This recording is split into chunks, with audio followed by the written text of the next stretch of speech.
Hello guys, আজকে আমরা আছি জঙ্গলে। তো আমরা দুপুরে এখনও কোনো কিছু খাইনি, প্রায় বাজে এখনো 3:30টার পরে।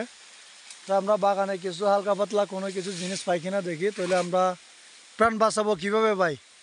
এখন খাইতে তো হবে ভাই, ভাতও খাই নাই সকাল থেকে, যেহেতু জঙ্গল ঘুরতে ঘুরতে আমরা ক্লান্ত। তো আমার দোস্তটা কী করতেছে, একটা কলা গাছ চলতেছে ভাই।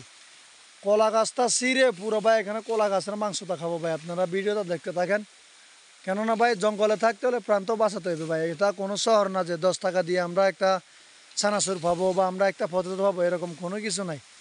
তো জীবন বাঁচাইতে হলে ভাই এরকম কলা গাছ একটা ভাই খাইতে হবে ভাই। করার কিছু নাই ভাই। এই যে দেখেন ভাই, উনি শক্তি দিয়ে চেষ্টা করতেছে যে কলা গাছ এটা কি ইয়া করে ফেলবে। ও ফাইনালি কিন্তু আমার দোস্ত এটা ছিলে ফেলছে, ঠিক আছে। তো এখন দেখবেন না কলা গাছটা উনি কেমনে খায়, দেখেন। এই যে ভাই, আপনারা সাথেই থাকুন। এই যে ভাই, উনি অলরেডি ছিলতেছে ভাই। এই যে ভাই দেখেন, এই যে ভাই, ওয়াও, এই জিনিসটা কিন্তু আসলে খাই। যে দেখেন ভাই উনি কেমনে খাচ্ছে। ওয়াও, কিরকম ভাই, স্বাদটা কিরকম ভাই? ওরে মধু মধু ডাইরেক্ট ভাই। এই যে ভাই দেখেন ভাই, আপনারা না দেখলে মিস করবেন ভাই। এই যে ওয়াও, এখন কি করবেন ভাই, করার কিছু নাই। জীবন বাঁচাতে হলে আপনাকে কলা গাছ না যাই সামনে পান সবই খাইতে হবে ভাই।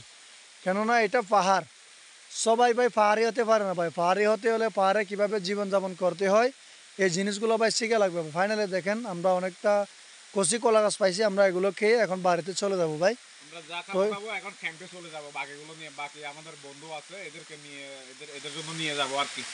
ঠিক আছে ভাই, আপনাদেরকে পরবর্তী ভিডিও দেখার জন্য আপনাদেরকে আমন্ত্রণ রইল, এবং পরবর্তী ভিডিওতে আমরা আরও আপডেট দিব। সাথেই থাকুন ভিডিওটা দেখার জন্য। ধন্যবাদ, টাটা, সবাই ভালো থাকবেন, সুস্থ থাকবেন।